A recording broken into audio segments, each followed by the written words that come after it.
This week, I'm in New York City to meet with my friend Mark Ronson. There. You do have a sense of style, Mark. I think it has to be said. We'll dig into everything from his early years as a DJ on the party scene. I took all my turntables in a snowstorm. It was the most exciting thing ever. To his success as a producer and performer on smash hits like Uptown Funk. I don't know what we tapped into exactly. Bruno's just has this incredible delivery. It's like the Pied Piper, like kids just want to literally jump on board. My name is Mick Rock. Some people have dubbed me the man who shot the 70s. I've photographed a lot of musicians: Queen, David Bowie, Lou Reed, Iggy Pop, Snoop Lion, Lady Gaga, Madonna. Now, I'm going on the road to visit the best music cities in the United States of America and chat with your favorite musicians. Join us for Going on the Record with Mrs. Rock's one and only son, Mick.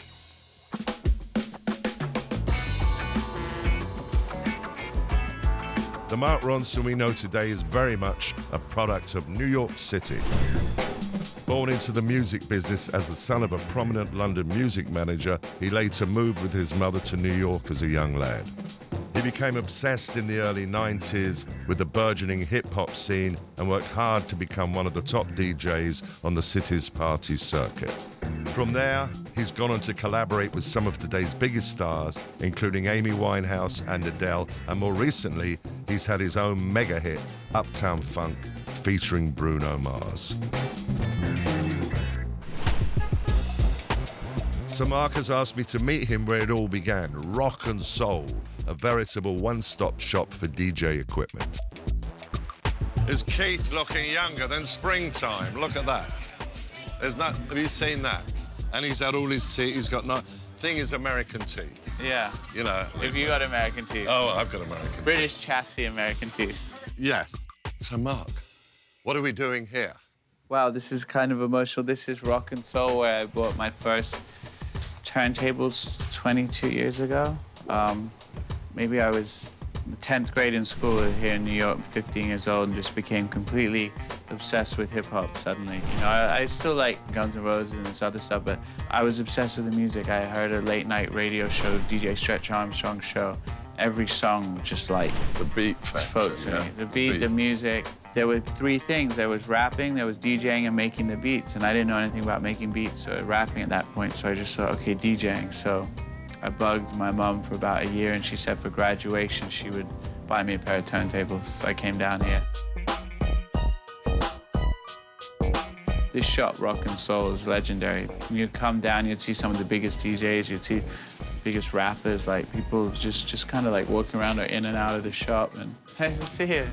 How you doing? I guess this is bad to say, but no, you know, go for it. Some of the promos that you couldn't get if you weren't like the big DJs, you'd have to buy in the bootlegs. So they would have this book that they'd kind of like take over the counter. Dirty books. Dirty, and you would be, and you'd look through and you'd see that had the new Biggie single, and you'd be like, oh, give me that one, give me A132, and I want B74, and you know, they'd be and they'd take the thing out, and it was everything being down the shop. Can you remember the first gig that you played with this first setup that your mother bought you? I couldn't remember a gig that I did a month ago if you asked me, but I will definitely always remember that gig. I'd only had my turntables for 3 weeks probably. I was a horrendous DJ, but I was ambitious. And it was the worst snowstorm in like 7 years in New York that night. So I took all my turntables to this club in a snowstorm. 8 people showed up. I probably lost money on the cab, but it was the most exciting thing ever. It's like, I'm playing for 8 people who are gonna have to listen to whatever I'm playing for the next 3 hours, and being like, I know this is what I wanna do. Because I was playing in bands before that. It was a bit like, what's this DJing thing? Like, this was like 1993, 94. No one understood that, really.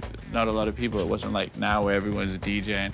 It seems like you could make... Everyone's a DJ and the rest of them are photographers. Yeah. Or they're both. Yeah.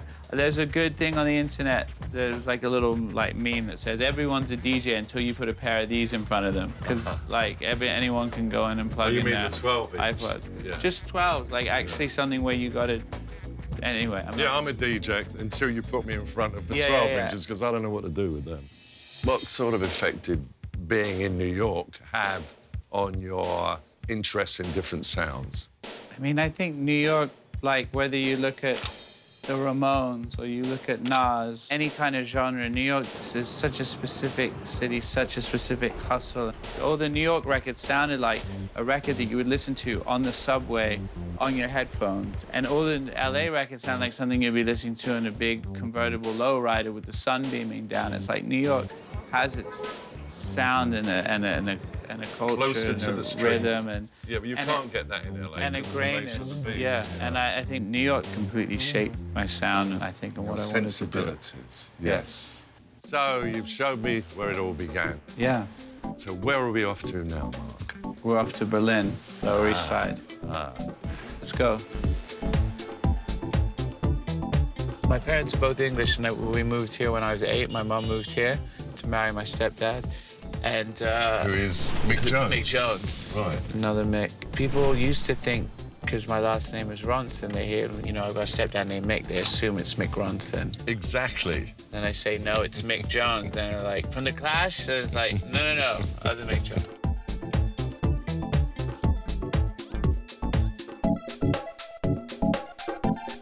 Why are we here? I had my first little recording studio around the corner on 2nd between A and B, which was pretty much like this, just basically a basement under the sidewalk in the Lower East Side. I had this studio for about a year, and I actually happened to get it just after the Strokes had it for what they called the transporter room, where they recorded their first album. And, you know, it'd just be water coming up through the basement floor and just dripping in from the ceiling. I mean, it was literally just people walking over. There was no such thing as soundproofing, but that was my first little studio that I had by myself and recorded some records there. And I don't know, I love this area. When I come out, it's always either the Cabin or Berlin, one of these spots. They're just clubhouses, and whether you're a musician or an artist. But they're authentic, they have an authentic, you know. Exactly, I think the people that build these spaces or that own them really set the tone. It's places like the Sapphire Lounge and places like Den of Thieves on Houston Street, because those were like the little places where these small hip-hop scenes would kind of evolve from. So I would be DJing in there and you'd see like underground hip-hop heroes of mine, like groups like Gangstar and stuff, would come down. And then one night, Jay-Z would show up and you'd be like, wow, this is exciting. And how the f did Jay-Z find out about our little scene? Because we thought they all went to the Tunnel and the big clubs, you know, where you had to walk through metal detectors to go in and it was 5,000 people. But these were the people that made my favorite music, and I couldn't believe that they were here in this club where I would DJ at. And at the time, the best was also the stuff that was kind of commercially successful too, like Biggie, Wu-Tang. Those were the biggest records, and they were arguably the best musically, whereas now the that ends up to the top of the charts is kind of just like mediocre and kind of but then it was this magical time, like, you know, that everything was coinciding. Very exciting that you were in the middle of it, yeah.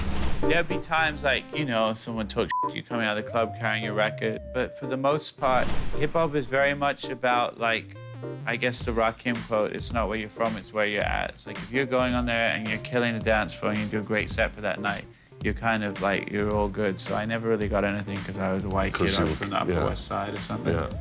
Yes, like the opposite world. And yet you immersed yourself in it.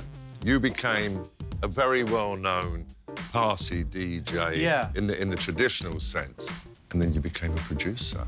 Yeah, it probably took a lot longer than I wanted it to, but, you know, everything happens the way it's supposed to. Yeah, the stars have got to be correctly aligned. Yeah. You can be a raving genius and die in the gutter like Van Gogh without a penny in your pocket. Well, luckily, I'm not a genius.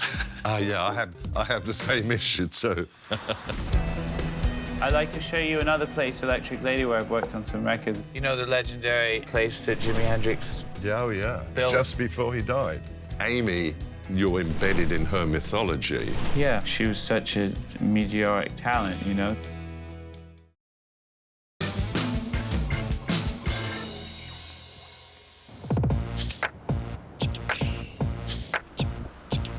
So, where are we going now?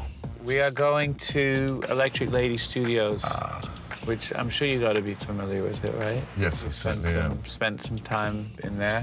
You know the legendary place that Jimi Hendrix built? Just before he died.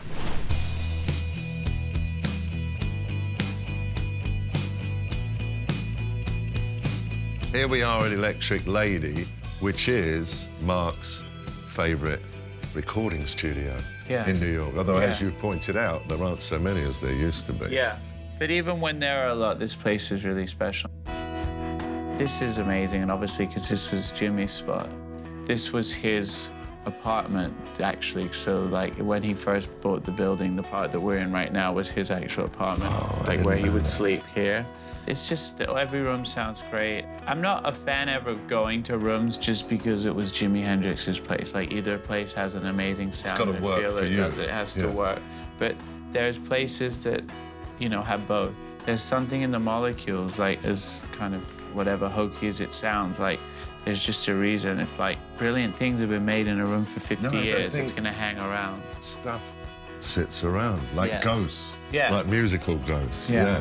What was the first time you recorded at Electric Lady? The first time I recorded here was probably back in 2002, and it was this singer named Nika Costa. And she had this, I remember her. Yeah, she had this one record, and at that time, Electric Lady was really known for, like, that scene of, like, Erykah Badu and Common and Mos Def were all working here. So I was, like, 25-year-old kid, like, we're in the studio, you'd suddenly go out into the hall to, like, go to the water fountain or whatever it is, and you'd see, like, Common or Mos Def. It was like, it would make you, like, kind of, like, giddy. Like, it's like, holy shit, like, these guys, you know, I can't believe I'm brushing shoulders with these dudes in the hallway. It's an unusual thing, because now we're kind of a bit in an era where the producer's in the spotlight. I've been lucky enough to work with some of the most dynamic, maybe, performers around today, whether it's the Black Lips or Amy Winehouse or Bruno Mars. Black Lips. Yeah, I've worked with the Black Lips. Yeah. Yeah, I had a great time with So them. when you work with people that are that good, you don't suddenly think in your mind, like, oh, I could do that. That's easy. You know, everybody has a role.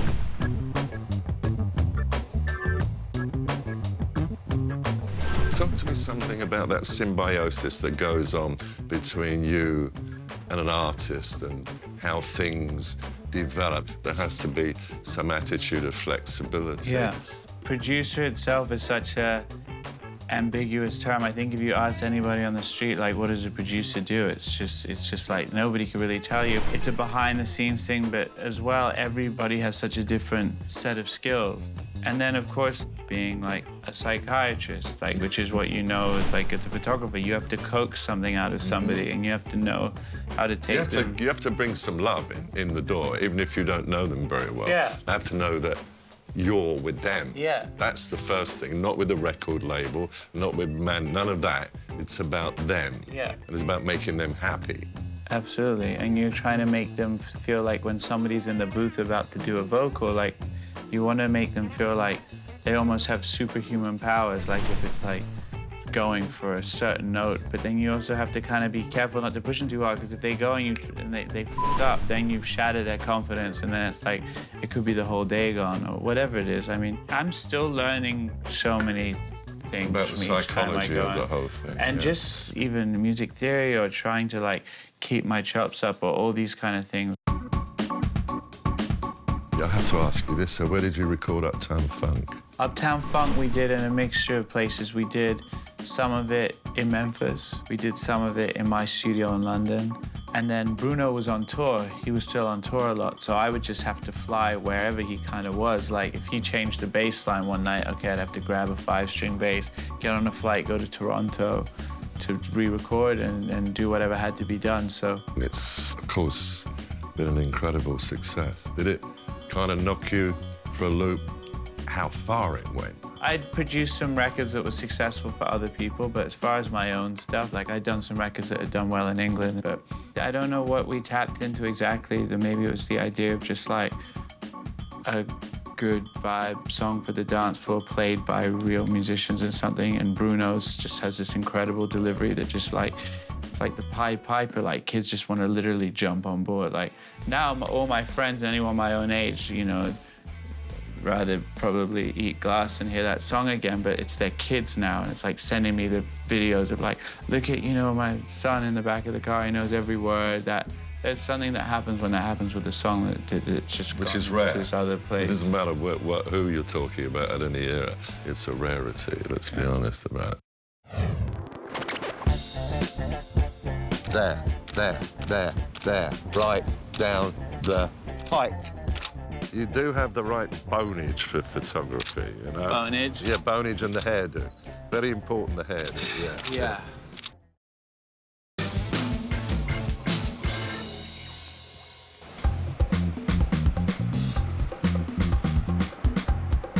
Even though you're known, and obviously for Uptown Funk, in the public arena for many other things, Amy, possibly because of what happened to her, you're embedded in her mythology. Yeah, I mean, there's nobody whose mythology I would be more proud to be embedded in, you know? Like, she was one of the greatest, if not the greatest lyricist of her generation, certainly one of the greatest voices.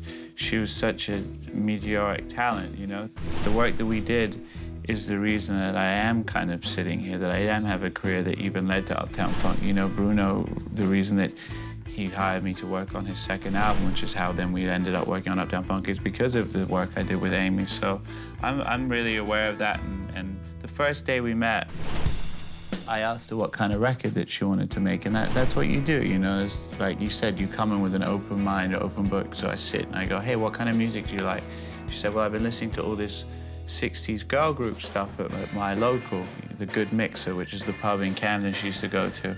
And so she played me the Shangri-Las, like Remember Walking in the Sand and all these things. And I was, you know, super inspired. And so I said, well, come back tomorrow and I'll work on something tonight. So I stayed up all night because I wanted to do something that would have impressed her, because I just had a good feeling from her and I instantly liked her, and I wanted to make something that like turned her on, that wanted to make her stay in New York. So I came up with the piano part for Back to Black, and she came in the next day and she really liked it. She was like, all right, cool. And she went, like, I think she had it in the headphones, and she wrote all the lyrics in about an hour. She came back, she's like, all right, I got it. We all joke about the thing like David Byrne says in his book, like this idea of like musicians get this idea like it's like a thunderbolt and then you scribble furiously for 2 hours and Mozart's finished his concerto, which is bullshit, you know. Best songs I've ever been involved with, it's like 3 weeks of slaving over demos. But she had that, she really did. It's very personal, her songs too, weren't they? So personal, there was no editing it. I remember when she first sung the chorus to Back to Black, it was, we only said goodbye with words, I died 1,000 times. So I was like, my like narrow-minded producer like radar went off. I was like, well, that's weird, it doesn't rhyme. Do you think you should change it? And she was like, she just looked at me like I was like from outer space. She was like, I wrote it, like, why would I change it? Like, that is what came out. Like, what would be the sense of changing it? And most people don't have that much confidence in their own ideas and that thing to really stand by like that. That was when I really started noting what you were up to. I think that's when anyone really noticed what I was doing. I think that you're never gonna have periods where you're always hot. Like, that's not even realistic to attain to that. You keep doing what you do, and yeah, and you don't get sidetracked too much. And you know that as long as if you do good work, people will always come back around to you, hopefully. Where's my camera? Give me some shooting time. Bring the light round a little bit more. Yes. Yes. Yes, even better. Yes. Yes. All right, you want to go to the roof? Sure.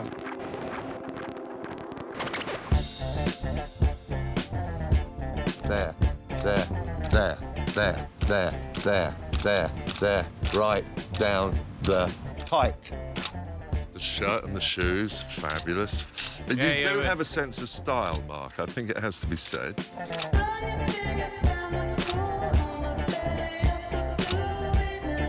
I wasn't sure when I shot you last time if you were even going to enjoy it. Well, you were more reserved back then. I think I was just a bit like that whole couple of years, like around Virgin and Amy, I was just drunk and high a lot. I see a picture of myself at that point, and I just look kind of gray and bloated. Well, I am sensitive to musicians because I wouldn't have been a photographer if it hadn't been for musicians. That's the bottom line. I stayed around through all the craziness. So, well, I suppose that's my biggest achievement, because I blew it 1,000,000 times, you know. And yet somehow I did. Maybe we'll just sit you over there just to be nearer the wall. We won't go on forever, darling, although I'd like to.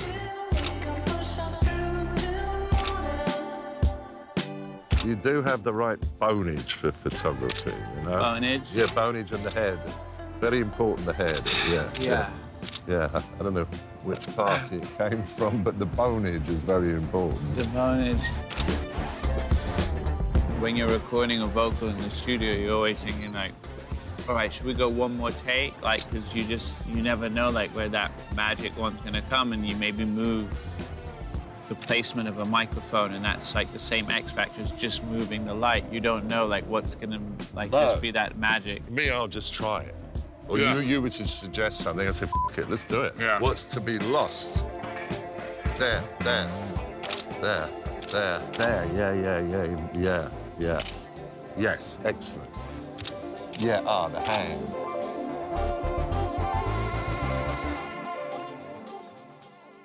Wash your video lost the sickle.